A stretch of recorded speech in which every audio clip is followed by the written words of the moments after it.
Hello all, welcome back to my channel. నేను మీకు ఈరోజు కోకోనట్ మిల్క్తో రైస్ చూపించబోతున్నాను అండి. చాలా సింపుల్ అండ్ టేస్టీగా ఉంటుంది. మనం ఈ రైస్ లంచ్ బాక్సెస్కి కూడా పెడితే చాలా బాగుంటుంది. స్కూల్స్ స్టార్ట్ అయినాయి కదండి. ఒకసారి మీ పిల్లలకి లంచ్ బాక్స్కి ఈ రైస్ ట్రై చేసి ఏ విధంగా ఉందో నా కమెంట్ సెక్షన్లో కమెంట్ చేయండి. ఈ రైస్కి మనము ఒక స్పైసీ కర్రీ చేసుకుంటే చాలా బాగుంటుందండి. నేను ఆ కర్రీ కూడా నెక్స్ట్ వీడియోలో మీకు అప్లోడ్ చేస్తాను. ఇలాంటి మరిన్ని ఇంట్రెస్టింగ్ రెసిపీస్ కోసం నా ఛానల్ లైక్ చేయండి, షేర్ చేయండి, సబ్స్క్రైబ్ చేయండి. మీరు వీడియో చూస్తే కంపల్సరీ లైక్ చేయండి, అప్పుడు నా ఛానల్కి రీచ్ అనేది పెరుగుతుందండి. మనం ముందుగానే పచ్చి కొబ్బరిని ఇలా వేరు చేసి పట్టుకోవాలి. నేను ఒక 2 టెంకాయలు తీసుకున్నానండి, దాని నుంచి వేరు చేసుకున్నాను. మనము ఈ కొబ్బరి నుంచి కొబ్బరి పాలు అనేటివి తీసుకోవాలి. ఒక మిక్సీ జార్లోకి యాడ్ చేసేసుకునేసి ఒక 1 గ్లాస్ ఆఫ్ వాటర్ యాడ్ చేయాలి. యాడ్ చేసేసి చాలా ఫైన్గా మనము గ్రైండ్ చేసుకున్నామంటే కోకోనట్ మిల్క్ అనేటివి వస్తాయండి. మనం ఈ విధంగా స్ట్రెయిన్ చేసుకోవాలి.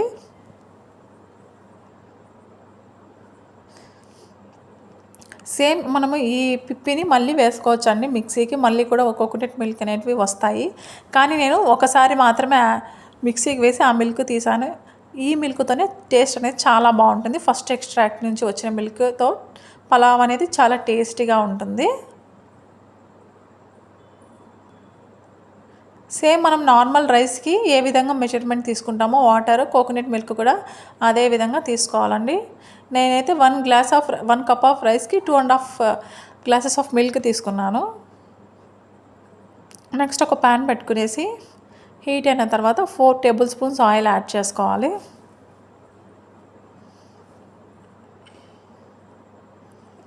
అది కూడా హీట్ అయిన తర్వాత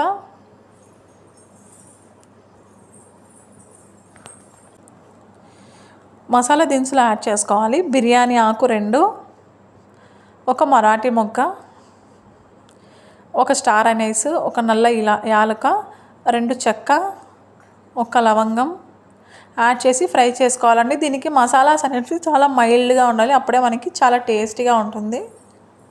మనం ముందుగానే కట్ చేసి పెట్టుకున్న ఒక 2 పెద్ద సైజు ఆనియన్స్ యాడ్ చేసేసి ఒక 2 పచ్చిమిర్చి కూడా యాడ్ చేసుకోవాలండి. పచ్చిమిర్చి కూడా చాలా తక్కువగా వేసుకోవాలి, ఎందుకంటే నేను ఆల్రెడీ చెప్పాను కదా, ఈ రైస్ అనేది చాలా కమ్మగా ఉంటుంది. స్పైసెస్ అనేది ఎంత తక్కువ వేసుకుంటే అంత బాగుంటుంది టేస్ట్. నెక్స్ట్ మనం సాల్ట్ యాడ్ చేసుకొని పింక్ కలర్ టర్న్ అయితే చాలండి ఆనియన్స్, అంతవరకు మనము ఫ్రై చేసుకోవాలి మీడియం ఫ్లేమ్లో. మనం ముందుగానే ఫ్రెష్గా దంచి పెట్టుకున్న అల్లం వెల్లుల్లి పేస్ట్ కూడా ఒక టేబుల్ స్పూన్ యాడ్ చేసుకోవాలండి. మనం ఫ్రెష్గా దంచి వేసుకుంటే అరోమా అనేది చాలా బాగుంటుంది. రెడీమేడ్ దానికి దీనికి చాలా డిఫరెన్స్ ఉంటుంది. ఇది కూడా మనము పచ్చివాసన పోయేంత వరకు వేపాలి.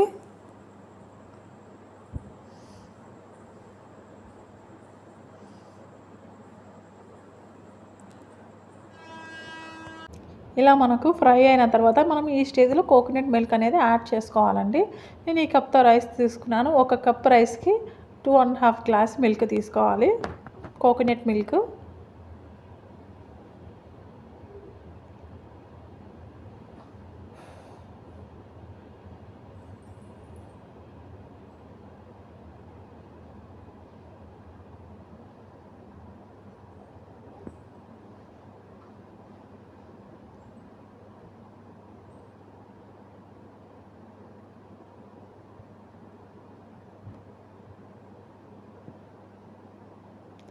సో మనం ఇది బాయిల్ అవ్వనివ్వాలండి. పాలు ఇలా విరిగినట్టు అనిపిస్తాయి, కానీ ఏమి కాదండి, టేస్ట్ అనేది చాలా బాగుంటుంది. మనం వేసిన సాల్ట్ వల్ల పాలు అనేటివి ఇలా విరుగుతాయి. నెక్స్ట్ మనం ముందుగానే నానబెట్టుకున్నాం కదా రైస్, ఒక 3 అవర్స్ పాటు నానబెట్టాలండి. అలా ఒక స్ట్రైనర్కి వేసుకునేసి ఇలా యాడ్ చేసుకోవాలి. మనము ఈ స్టేజ్లో మనం సాల్ట్ అనేది చెక్ చేసుకోవాలి. మనకు ఆ మిల్క్ చాలా సాల్టీగా ఉంటే అప్పుడు మనకు రైస్ అనేది కుక్ అయిన తర్వాత పర్ఫెక్ట్గా సాల్ట్ సరిపోతుందండి. మనం లో ఫ్లేమ్లో కుక్ చేసుకోవాలి, ఎందుకంటే కోకోనట్ మిల్క్ అనేది చాలా థిక్గా ఉంటాయి కదా, తొందరగా అడుగు పట్టేస్తుంది. లో ఫ్లేమ్లో కుక్ చేసుకున్నామంటే మెతుకు లోపల వరకు కుక్ అవుతుందండి. ఈ స్టేజ్లో కొంచెం ధనియాల పొడి యాడ్ చేశాను నేను, అంతే. ఇంకా ఏ స్పైసెస్ అవసరం లేదండి.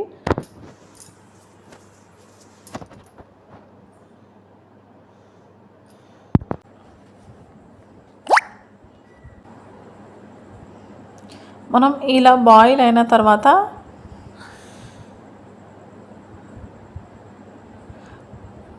మనం ముందుగానే ఫ్రెష్గా కట్ చేసి పెట్టుకున్న కొత్తిమీర పుదీనా క్లీన్ చేసి పెట్టుకున్నవి యాడ్ చేయాలండి. జస్ట్ ఒక 2 స్పూన్స్ పుదీనా 2 స్పూన్స్ కొత్తిమీర యాడ్ చేసుకున్నామంటే ఫ్లేవర్ అనేది చాలా బాగుంటుంది. చూసారా ఎంత పర్ఫెక్ట్గా కుక్ అయిందో రైస్ అనేది. లో ఫ్లేమ్లోనే కుక్ చేశాను నేను.